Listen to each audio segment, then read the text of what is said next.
Gearheads know that some projects need so many parts, it feels like you need a whole storage unit just to store them. That's what eBay Motors' 122 million parts are for. Think of it as your virtual parts garage. They've always got the right fitment at the right prices. Use the eBay Motors app or visit ebaymotors.com. Let's ride. Holidays are here, and so is fashionable fitness. Gift yourself a Samsung Galaxy Z Flip 3 5G, a phone that folds in half to literally stand on its own. Pair it with the Galaxy Watch 4 for ultimate wellness and wow factor. Check health stats, flex personal records. Over 90 activities can be tracked, like biking, swimming, golfing, and more. Invest in yourself with tech made to crush goals. Holidays open up with Galaxy. Shop it all at Samsung.com. 5G connection and availability may vary. Check with carrier. Products sold separately.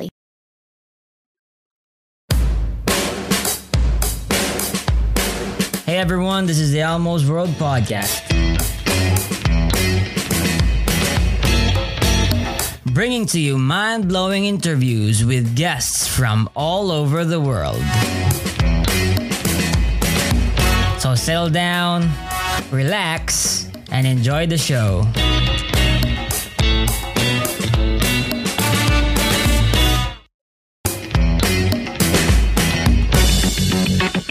Oh yeah, by the way, if you like the podcast, please support Almo's World Podcast on Patreon. Your support is what helps the podcast improve more and more.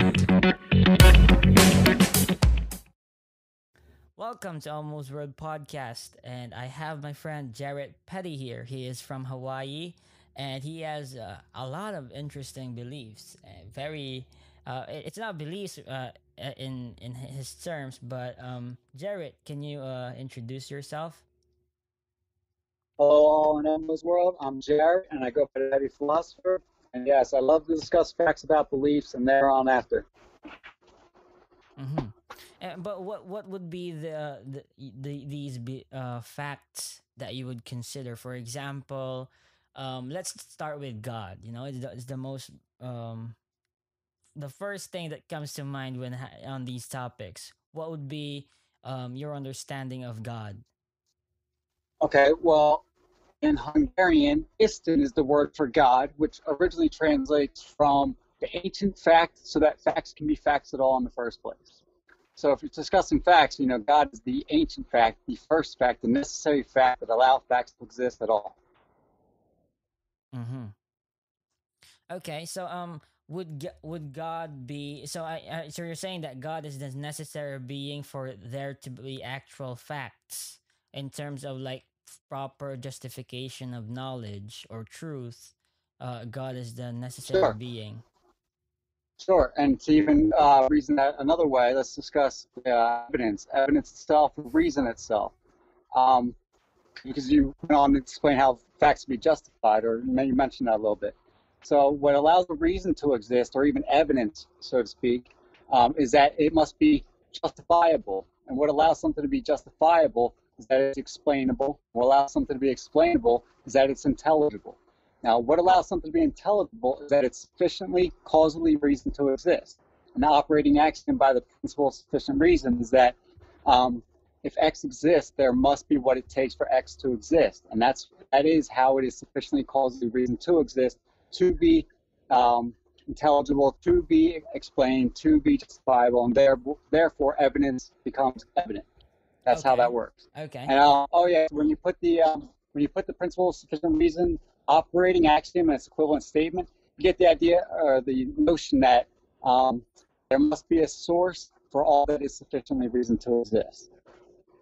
Well, when we talk about like principles and axioms, you know, when it comes to proper skeptics, these things hold no true or aren't real evidence because they're probably just presuppositions in terms of how we on our attempts to understand how reality works.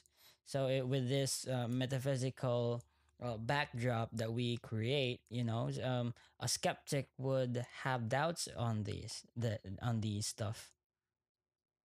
Sure. So give me the sufficient reason to doubt, and then you would self-contradict the principle of sufficient reason itself, which it presumes and presupposes God is a precondition.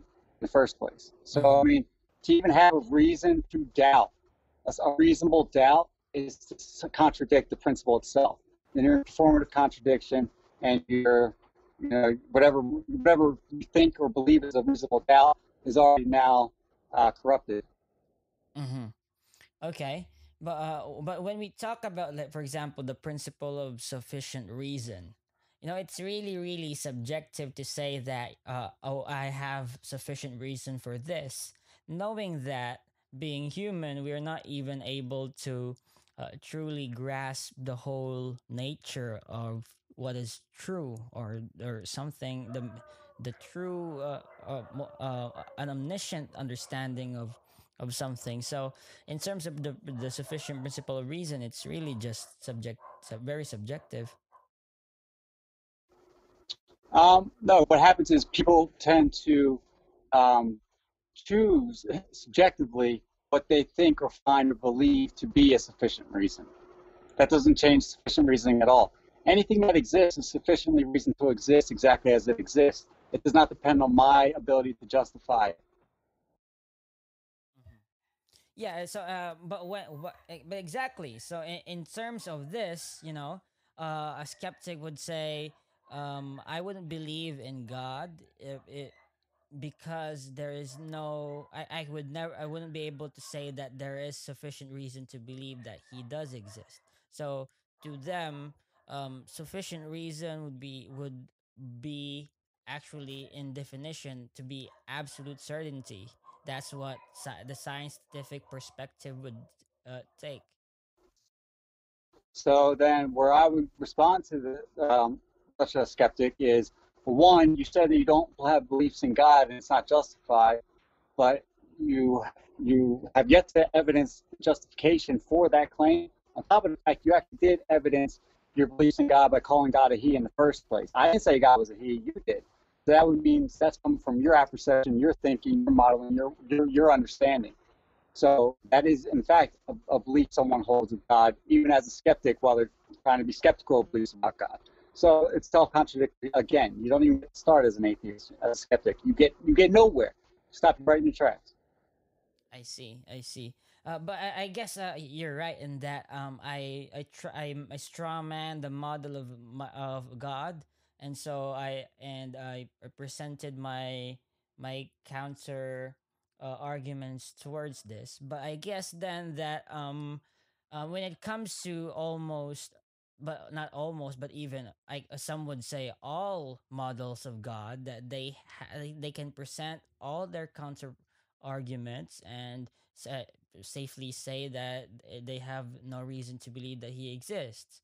And so, with this logic, the goalpost for proving the existence of God would have to be with those who possibly claim that he exists. Can you rephrase that in any way? Okay, so Or restate that a little bit? yeah. So what I said was that, you're right. I did try to attack a model of God, and I did claim that he's a he or something, that he's a Christian or Islamic God, or whatever. But as a skeptic, I would say that all people who, or models of God, I can safely say that they don't exist because I have my own counter arguments for them. And so the burden of proof as to who should prove that God exists is left only to those who claim that he does exist. And to me, being a skeptic, seeing no reason as to why I should believe in God, then I won't believe in him. That's mostly what a skeptic would say. Okay. Okay, so this is going to come down to cognitive framing and how you understand the way you're thinking. You're thinking about thinking, your metacognitive functions, something along those lines. Okay? One, I stress the importance of being exact when trying to analyze the source of all that exists, because it requires everything exactly how it exists in its proper place to understand the source or to prove the source of existence in some respect. So when you say that I'm right, I need to stress that it's not about me. I am not what's right. I identified correct information. It is not about me at all. I am not right. It is not me being right. Okay. On top of that, the second part of that is I also then at this point, when you've made the claim that you see no reason, I need you then to evidence this claim. Hitchens raised burden of proof fallacy. I will need evidence of this claim, sufficient reason brought to this claim of yours, supporting it. So that's where I attack. I don't attack the claim itself. I attack the sufficient reasoning claimed to support a claim. Because at the bottom of it, you'll find out that you have no evidence to support the claim that you have no evidence of God. And I would start by saying, you used, you see no reason to believe in God. I would then start with reason. I would start explaining, well, do you know how reason itself comes to exist? You instantiated it. It came from your apperception, your way of thinking, and that's where I would start to begin breaking down how someone understands something to then reconstruct it up to where the understanding of God can fit right in where they understand. If that makes any sense to you at all on this very spontaneous yeah, interview.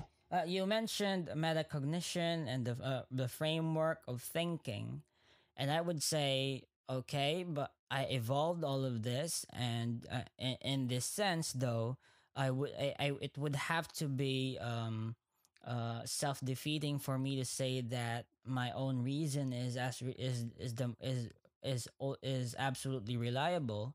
But in the sense of, for example, how science works, I am able to inductively, deductively, or abductively uh, uh, Im- have implications for how the metaphysical reality works, and it happened with, for example, in when it comes to how I prove my own reasoning.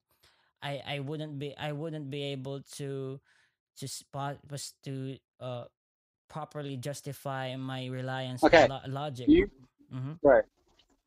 Do you truly believe that you have your own reasoning, your own logic? Is that a real thing, or is there a objective logic, and then we formalize certain systems out of this objective domain of logic, and we hold those as formal logics? Like, would it be logical or illogical if I say if P then Q, not P therefore Q?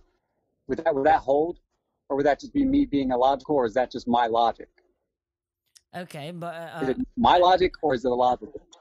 well, if it follows the three laws of logic, like law of non-contradiction, identity, and Which there are actually four laws of logic. There's a zeroth law of logic, which all other three laws depend on. That's the PSR. yeah, you're right, and so if it follows that, I would say it would be valid, but I wouldn't say that immediately say that it would correspond to reality.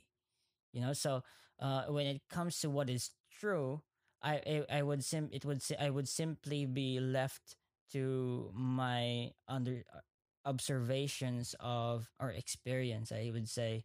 So in this sense, though, scientifically, I'm actually able to succeed with making technologies and medicine and with science, and be able to make a um repetitive outcomes that would that actually work. In this sense, it's I would say not just practically, but also in a consistent way. I could safely say that my deductions of or understanding of reality is actually reliable.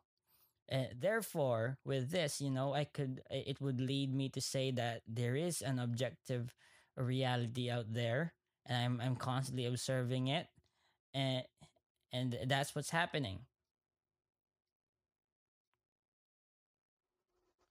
Yeah. So I henceforth, agree with though, objective reality.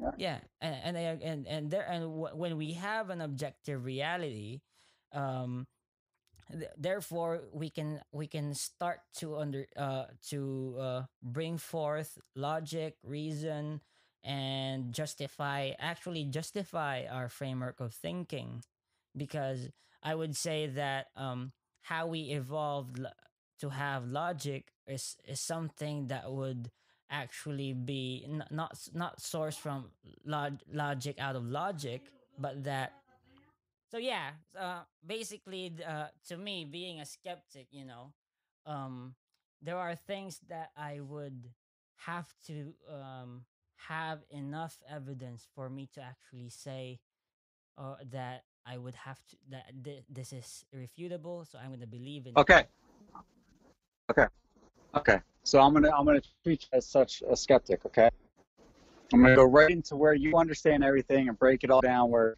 it goes south. Mm-hmm. All right, can you give me your reasoning for why you are a skeptic on God? Well, Is to it be that well, to be honest, I do okay, believe in okay, God, but in terms of how skeptics think, mostly atheists. okay, in terms of how skeptics think? Okay.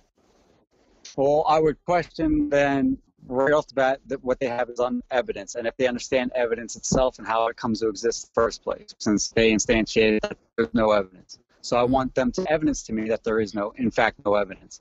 Typically, they don't. They can't. They never will. They feel like it's too exhausting. They feel like they just assume that the whole world assumes that Mm-hmm. there's no evidence. So that's the consensus that I there's no do evidence, know but they some can't prove it. They atheists. just believe Yeah, their hope. I do know some atheists who positively say that there is no God. Like for example, Tom Jump.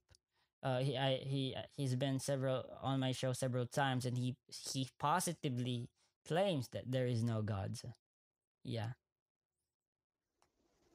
Well, we have to analyze his reasoning from where he's coming from, and then fill in the adjustments. But so normally, okay, when people ask for, okay, I want evidence of God, all right, Mm-hmm. I have to then, because I can work from everything, but I know after doing this for years that I need to work exactly from the subjectivity or the point of reference that someone is using, how they understand terms, how they everything that people use the word universe and don't even understand how all of its connotations and its etymology. They don't get all of it. They just use it as this over-encompassing term so generously that it's like applied to anything, and it almost becomes meaningless. And Mm-hmm. that's kind of what's happened with the term God in a lot of ways. Mm-hmm. But so Mm-hmm. I would ask them to be, okay, what kind of evidence would you like? And then they'd be like, I Mm-hmm. want scientific evidence. And then I'd have to get into, I can go to cosmology, I can go to quantum mechanics, I can go to quantum physics, I can go to biology, I can go to, um, I mean, anywhere. But typically, the best place to start is the foundation of science itself and its Mm-hmm. extension physics, the foundation, the very principles from which science can even exist being science as it exists. Mm-hmm. We can't have a scientific method if it wasn't for the principles that it relies on in the Mm-hmm. first place. And Yeah. when you start to analyze these principles, you learn that they have axioms and principles within themselves. For instance, the principle of causality has causal principles which determine how causality itself functions. Mm-hmm. So then I Mm-hmm. would break all that out and get into, causality is transitive and asymmetric, and right there leads to a first cause kind of thing, something like Yeah. that. Yeah. Uh, okay. But I guess then the philosophical foundations of the scientific method isn't really taught in a lot of universities because they find it. Yeah, there's scientists. There are scientists who don't even understand what I'm saying right now. Yeah.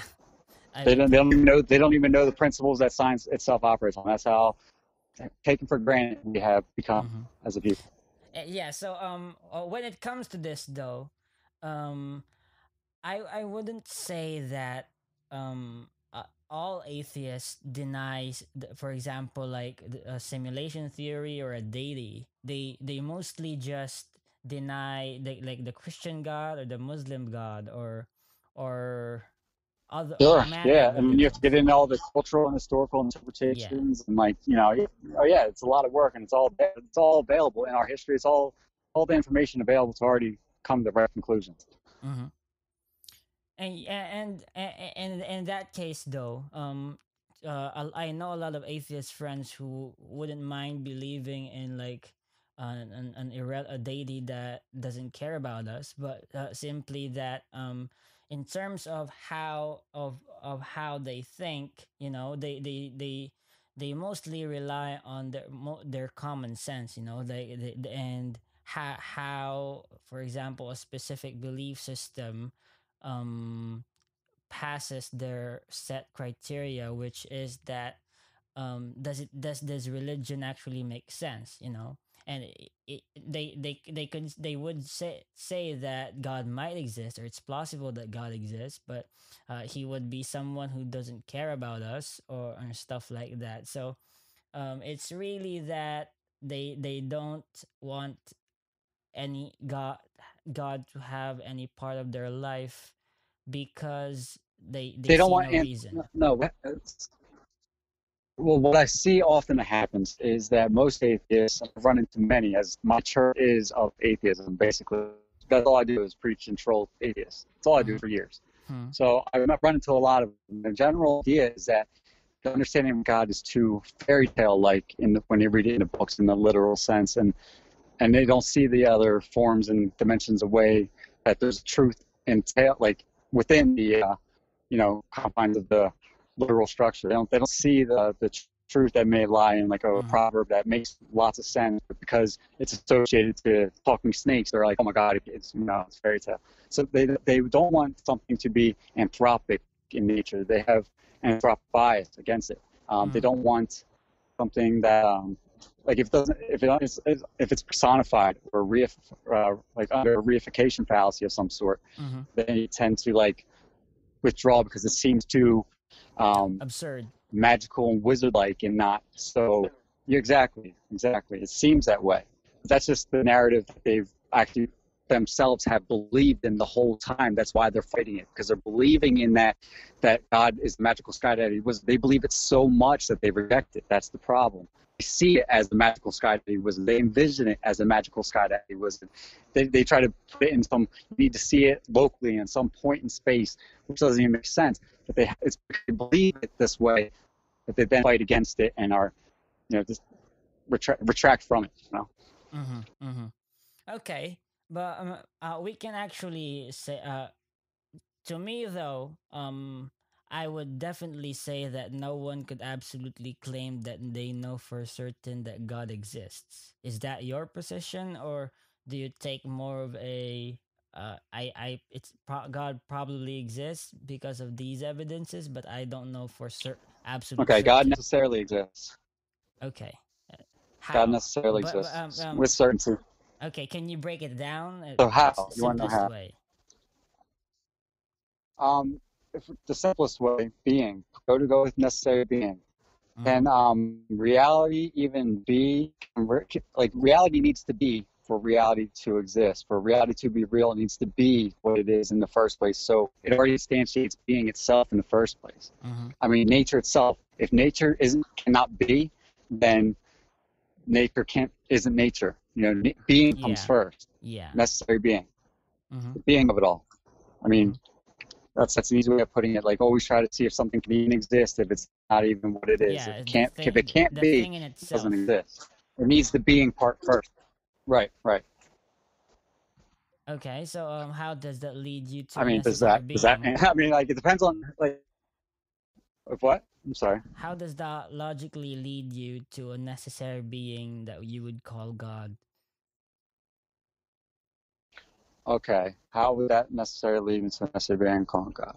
Okay, well, if all the things that exist have a state of being, Mm-hmm. okay, and then you add up all the things that exist, you do this by the causal principles. Okay, one is like the cause contains all the information for its effect. So if we look at the effect, let's just look at today, right now in the world, all the things that exist are fundamentally within the cause itself.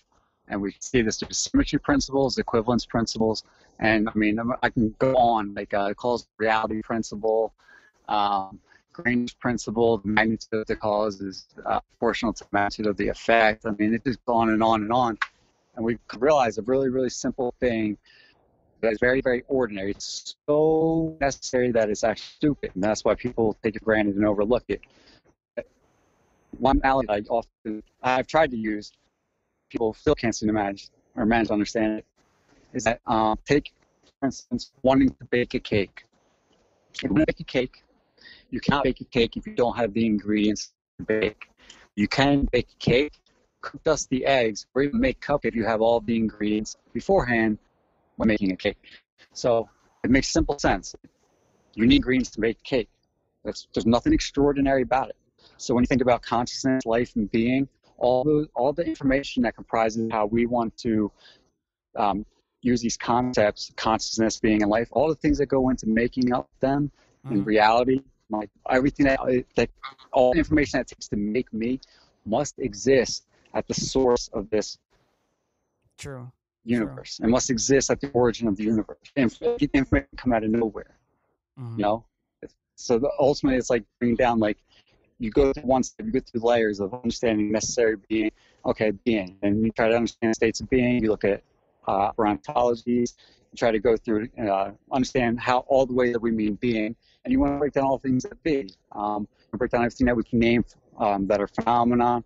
You want to break down biological systems, all the above, and all that information that we want to, that is diffused all over the world right now, is all fundamentally in a pure and constant state at the origin from which all information originates. Okay, so let's say, granted that God exists, you know, but in from your understanding of the facts, though, what is the grand scheme of things? You know, what is the main purpose as to why we exist? So the purpose, an easy way of finding purpose is, the purpose of a thing is the thing that it does, like whatever it does. So the purpose of life is to live, you know, that kind of thing. It depends on how you want to see it. So I'm a human being. You want to use Homo sapien.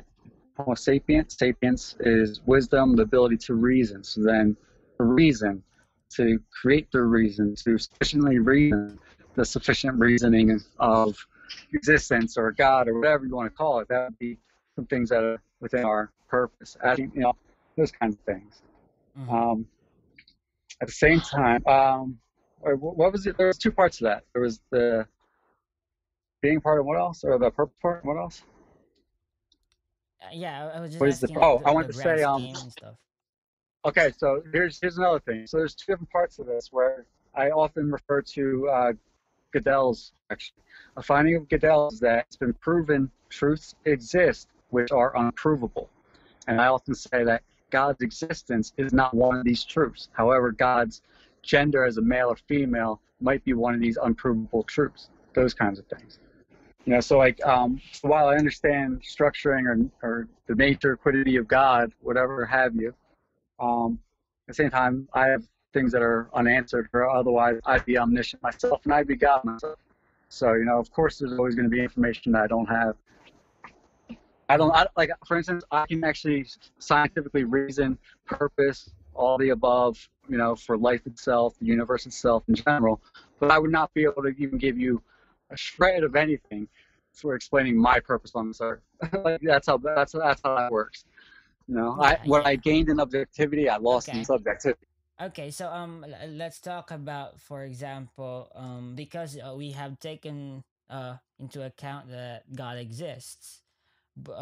In your perspective, which religion got it right? Did everybody get it right? Did just one? Did no one? Okay. So I want to correct where things went wrong to set everyone up for failure just now. Okay, you said from my perspective, and then you led me from your perspective into a situation where it's either which religion got it right, as if there's only necessarily one religion that got it right, or zero religions that got it right. Now, is that necessarily the case? If not, then that phrasing, that constructing, that framing of the question is wrong in the first place. You should re-ask it. Yeah, so how would you reframe it then?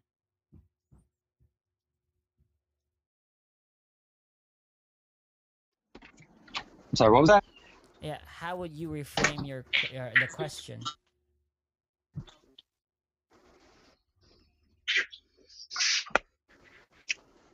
Okay, so you want me to answer which religion got the God thing correct? Is that what you're telling me? No, I'm saying that because you said that I framed the question wrong. Okay, tell me what sort of framework the question should have been made in, and maybe you could answer it. Okay, framework that should have been made in are ones that allow the actual answer to be within the set of the actual answer. answers. So if you gave me, Right. It had to be in the set of possible answers. But you put me in a situation where it was one religion got it right or no religion got it right. Yeah, I didn't know. Maybe all of them. Or I get I don't know. okay. In my personal understanding, and this is, I mean, it goes pretty far, but there's a lot to learn. Still a lot to learn. Is that no religion got it 100% accurate, 100% complete. And that is that religion, if you want to call it that. I'd rather call it science, reason, logic, and math. I'd rather call it all that stuff. But if you will call it religion, that is still yet to be developed. I don't think that it has reached this point. I think things got I still think there's improvements to be made. Evolution is still happening. I think that needs to evolve, and we can get more accurate and more complete. Mm-hmm. If that So helps you.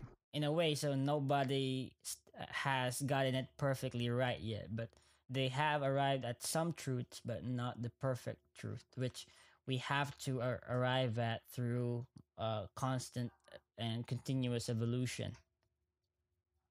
Now, while I say that, at the same time, okay, the inverse of that is kind of true, where there's 100% accuracy. No, there's approaching 100% accuracy and 100% completion of the understanding of God within all of the different religions put together, and that's where we get into the Hermetics and all that. Okay, can you describe God for me then? Sure. God, the simplest agent with the most explanatory power, the source of mereological sum, source thereby mereological sum, divinely simple and metaphysically complete. Mm-hmm. Alpha Omega, that which there's none greater. Mm-hmm. The pleroma, all omni properties of God. God is the essence, which is God's existence is His essence, which is God's understanding. That we can go on forever. Yeah, you can go on forever, but Also keep in mind, whenever you define God, the source of everything, so to speak, you're also always going to be, because you're defining it as distinct from anything else, you're always going to be inaccurate, equivalent to how distinct it is from anything else when God is the source of all those other things else that you're using to define your terms.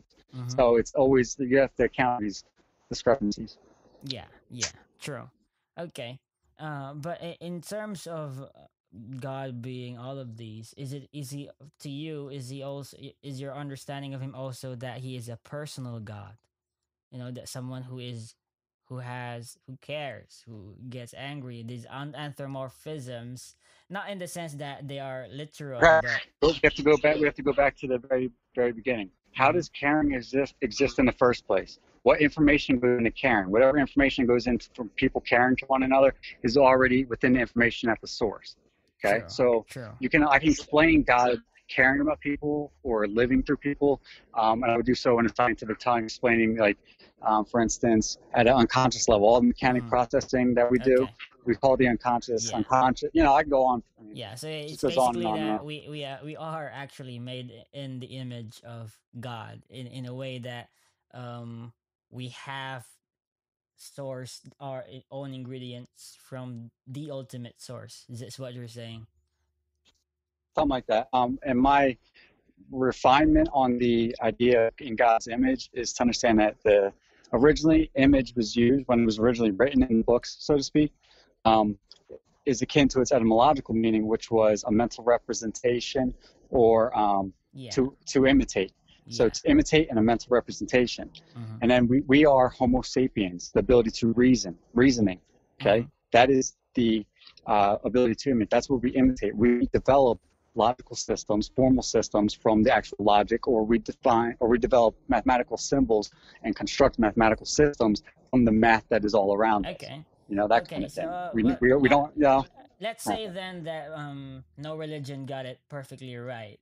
But so are you saying that all these Christians, Muslims, Zoroastrians, Buddhists, all these people are practicing their faith in futility because they don't get it right? No. I don't think that. I think that the fact that they believe in the right direction is good enough, and I never pick. I don't care to pick on anyone. In fact, I appreciate and respect everyone else's religion. If I'm around people who praise Allah, I'll be like, praise Allah, you know. If I'm around someone that's praising Jehovah or Yahweh, I'm like, yeah, hallelujah, amen, blah, blah, blah. You know, I respect their understanding, but I have an understanding that just kind of drops in over top of everyone else's. So I don't know. Mm-hmm. Mm-hmm. Okay. Well, I would definitely say that a lot of Muslims wouldn't take you in and say that you're going to be going to paradise, but it's good to have It's the. fine with me. Yeah, Well, fine. okay, It's fine with okay, me. That's the thing can say. That's the thing can say. That's fine. okay. So but let's talk about the consequences of believing and not believing in God in a deity. What is there? Are there consequences? That's interesting. That's something that I'm experiencing on a different end, where it would seem that the world is telling me to stop going further. I have enough knowledge here, and it's not getting me anywhere. I'm still stuck. I've plateaued, and I got to now start experiencing other ends of it, where I'm not allowed to be discussing God in some respects. So there's a lot of things going on in the world right now. So it's very interesting and very beautiful. Mm-hmm. So you're gonna avoid the question then. No, I won't. I won't. So, are there consequences for not believing in God? So there aren't is what you're saying. No, I'm saying that there should be, to be honest. Okay. So what are these consequences? Like, if I don't believe in God, am I going to suffer for all eternity? I think it should be, the consequence should be, you are thereby subjected to having to understand God. That would be a great start. Yeah. That's what I do. So I'm in there with all the atheists who have been talking shit to theists for years, years. They just give them so much shit, and I come right back like, man, I make them look like believers that don't have, look like believers of faith. Like they don't even know the scientific facts that well. It's like unbelievable. You know, it's like it lets them see themselves from the other end, I think. Okay. Okay. But have in terms of morality, though, minus the belief or unbelief in God, is there a punishment system set upon that there would be justice, ultimate justice in the end, like Hitler going to hell for what he deserves or something? Is there Okay, something so then like that? we're okay. So here we're crossing between negative actions, harm on someone versus someone's internal belief system and understanding and their cognizance. So believing in God, and should there be a consequence for not believing in God? I think the consequence should fit the crime, and it would be to then be submitted to understanding God, if if that was felt necessary by God, not myself. Mm-hmm. Then, Mm-hmm. then if we're talking about moral, like someone so negative and harming everybody and stuff like that, then I would find that the consequence should be something where their energy and information receives reciprocal negative byproducts or items or anything. Now, get more specific. Can we get more specific with the question? Yeah, so Like, give me a it scenario. doesn't have to be like a literal hell, but will there be a punishment for doing bad things? Because there is a God that governs all, as you say, but would he punish me for something that I was always meant to do, or because I'm inherently evil or some sort? Now, if you were always meant to do it, as in God causally determined it, you should not be punished for it. Okay. Okay. Now, So if you chose it against God, if you chose it against God, and then again, we have to get situational. Like, I mean, what? Like someone stealing an ice cream, or someone killing somebody, like okay, where are we but going? as you're saying that you imply that there is a sort of punishment if I choose against God. And again, I'm accepting your terms as punishment. Situations that help evolve the understanding would be better suited, I think. Okay. How would you present or make the case for this? With proper terms.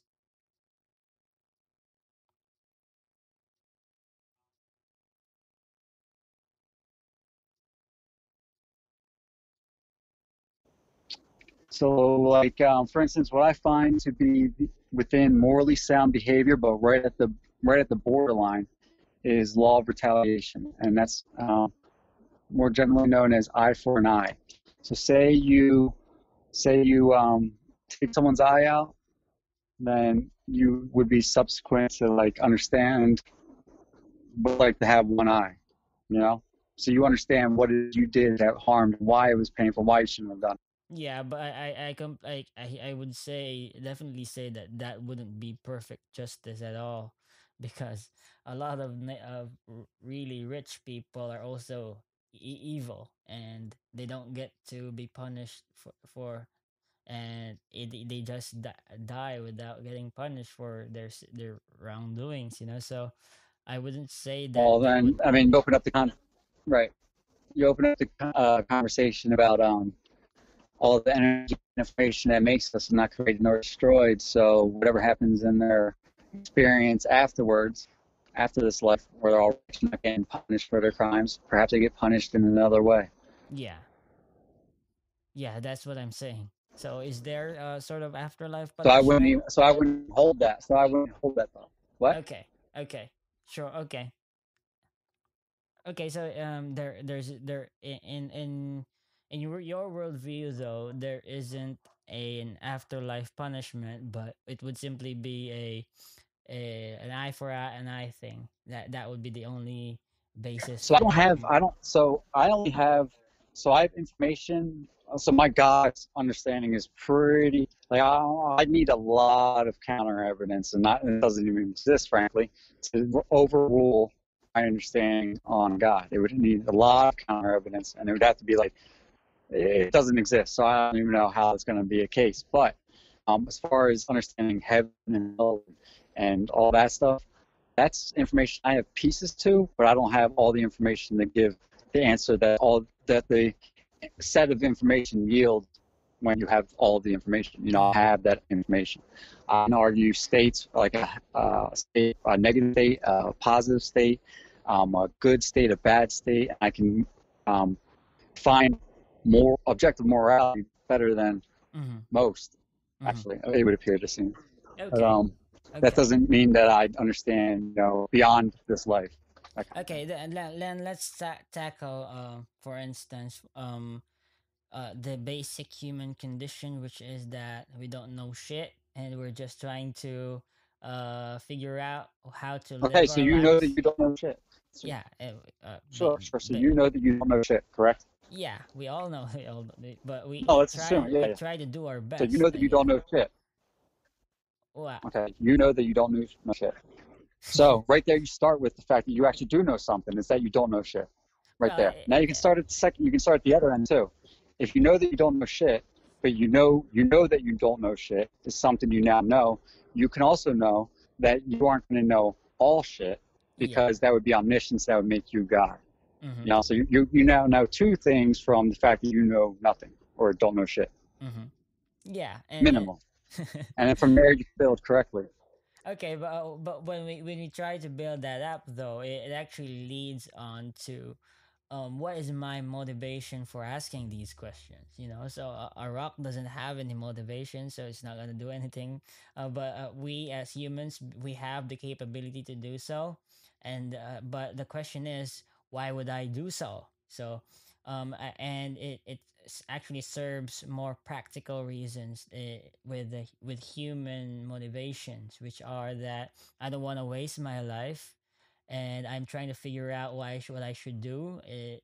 Some people say that the Islam is right, Christianity, atheism is right, agnosticism.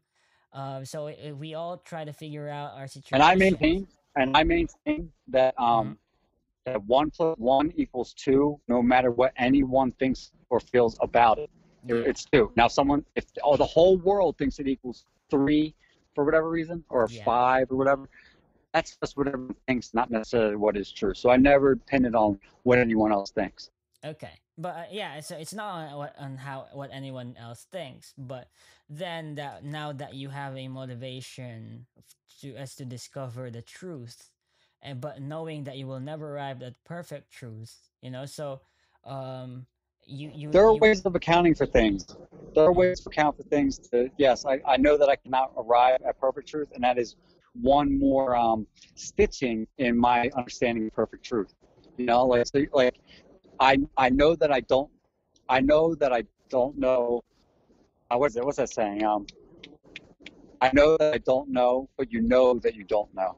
It's right going right back to the whole like knowing that you don't know shit, but knowing yeah, that you know something by not knowing shit. Right. yeah, So it's yeah, a way of stepping outside. It's a meta level or a meta domain where you understand that because there's an unknown there, but you know the unknown's there, that you can kind of put it in there and build the structure of truth, mm-hmm, of mm-hmm. one's truth or understanding of it. Mm-hmm. And so I guess then that the for me though, the crux of the matter is why is it relevant for me to try to have an attempt at knowing things, you know, because a lot of people would agree with me that ignorance is bliss, you know, so I'm just living my life. I'm trying to do my best to be happy whether or not I'm Christian or atheist, as long as my experience of this life is good. I would definitely say that that is the only thing that matters to me. So even into And a there's lot. truth to that too. There's truth to Yeah. that too. Yeah, like a good let me break it down and simplify it real well. Like a really good person who's done well and brought good into the world, if they don't believe in God or hold to one religion, then I would say that they would be saved or go to heaven kind of thing, as opposed to having to suffer just because they didn't believe. You know, like they had their own ways of believing, which were in essence living, being Mm-hmm. an understanding of God. Mm-hmm. Like being good is one way of understanding or expressing an understanding of God.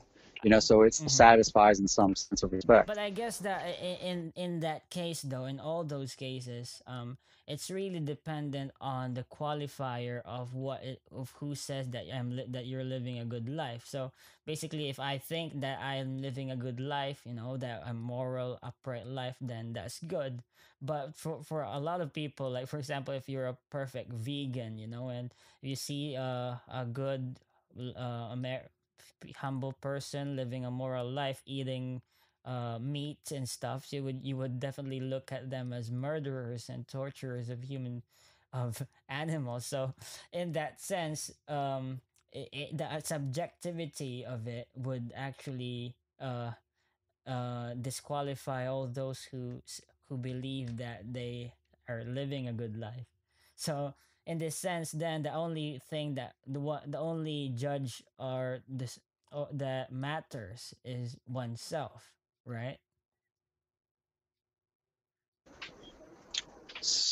The only judge is what matters is oneself. Well, Yeah. the self, as we understand it, is actually comprised of self other. You Mm-hmm. have in your most inverse of tasking, you have self other resonance, which has a scaling of pro-social or antisocial resonance. So it's how well you um, interact with others, or how well you are considerate or conscientious of others, or have a conscience, so to speak. You know, that kind of stuff. Mm-hmm. Mm-hmm. So even at yourself, you're still having to deal with a self-other problem, or a source versus mirrorological sum problem. You're still having to deal with that issue, even at the most center heart of the self. Yeah, so and you're right about that, you know. So but all of this, you know, a lot would say it's just evolutionarily attained, but the question is that we have to settle this with an attempt at the truth, at the perfect truth, even if we're not going to arrive at it, but we have to keep drilling at this, and maybe someday Okay, so we'll arrive at right, it. so a perfect truth, like an absolute truth, like one that is true at all points in time and space, that kind of thing. I would say It's an true no matter where it is. omniscient knowledge of truth. I think that would be the thing that would qualify as Okay, so you want to explain omniscience. Is that what you're looking for? And when you explain omniscience, are thereby explaining perfect truth. yeah, yeah, because if we are in a way uh or we have crossed the threshold of of knowledge as to what is the standard for a good life, I think then we could safely say that all our attempts are not futile, and our life would be uh not would actually be qualified as a good life, if you know what I mean. Somewhat. I'm learning that. Um, Yeah. so,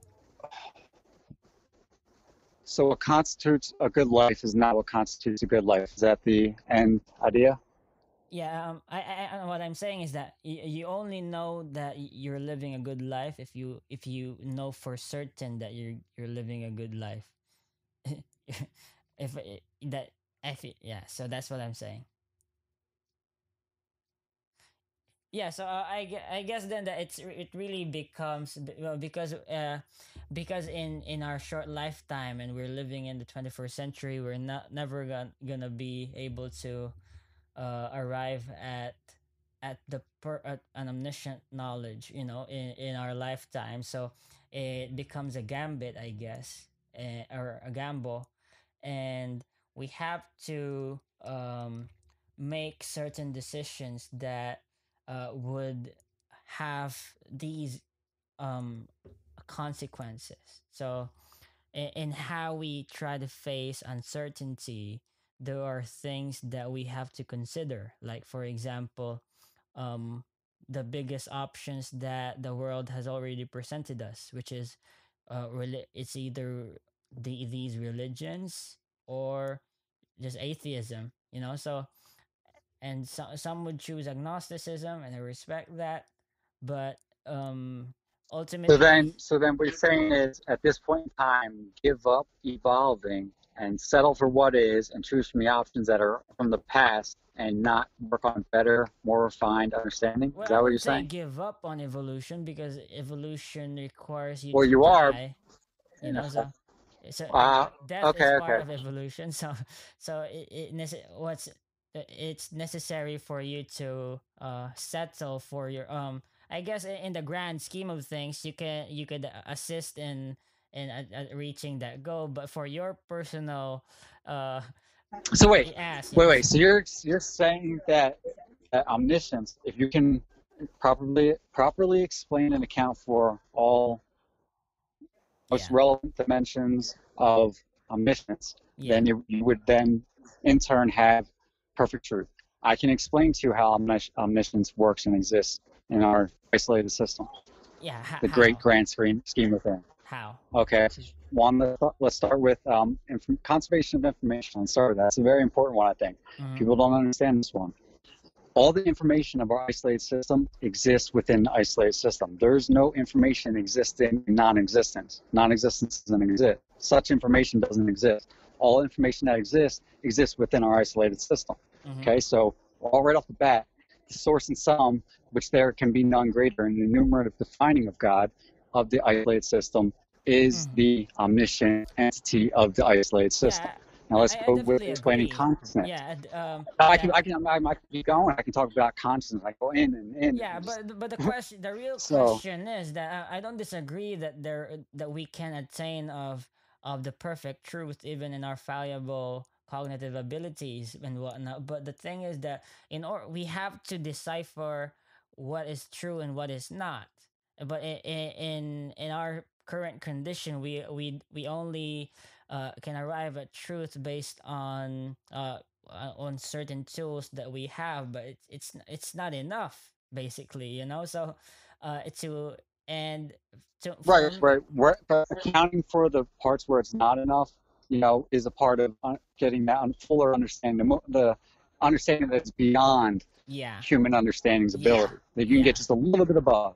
Yeah. yeah, yeah. So that's what I've been saying. So the thing is, though, there are a lot of options that a human being could take with his limited capabilities, but ultimately it's all a gamble, so and you could you can tighten the possibilities, be closer to with sufficient evidence and stuff, but there's still a portion that is a percentage that you might be wrong, and you being wrong would ultimately lead to a consequence. Maybe the Egyptians were right, so we don't know that.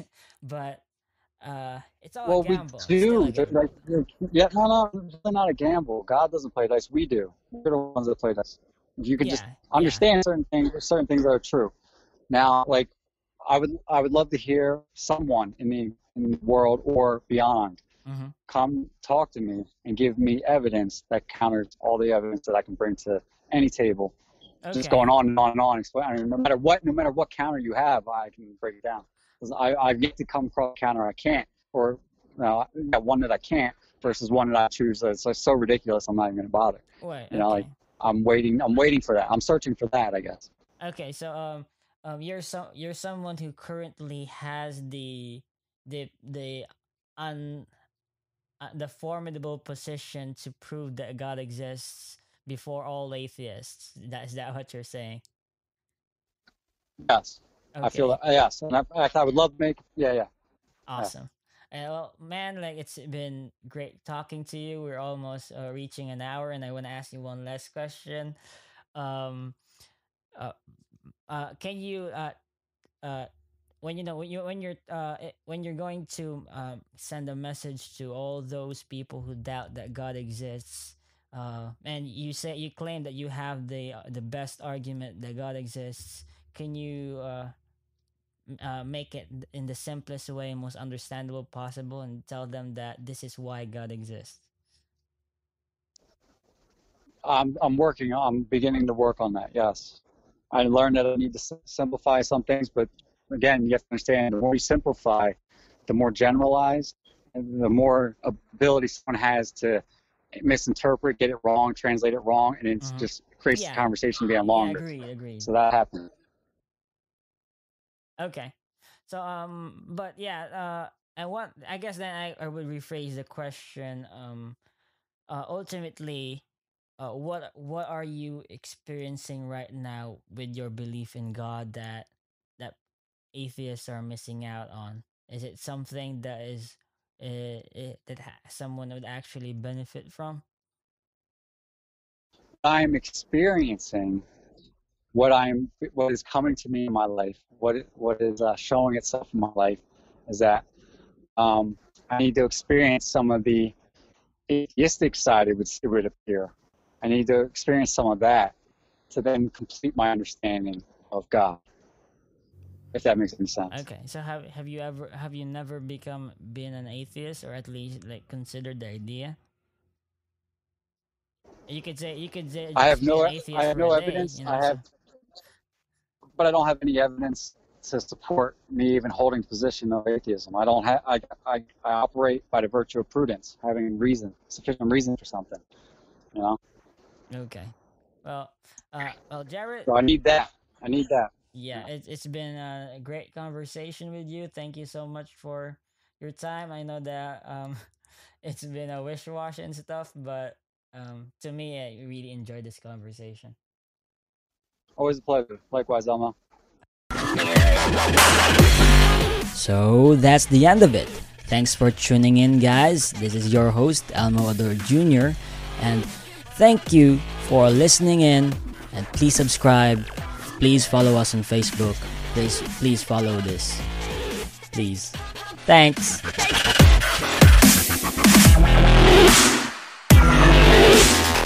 University of Maryland Global Campus has more than 20 years' experience providing affordable online education to military service members and working adults. Offering low tuition, no-cost digital resources replacing most textbooks, scholarships for those who qualify, and more. Learn more at umgc.edu/podcast.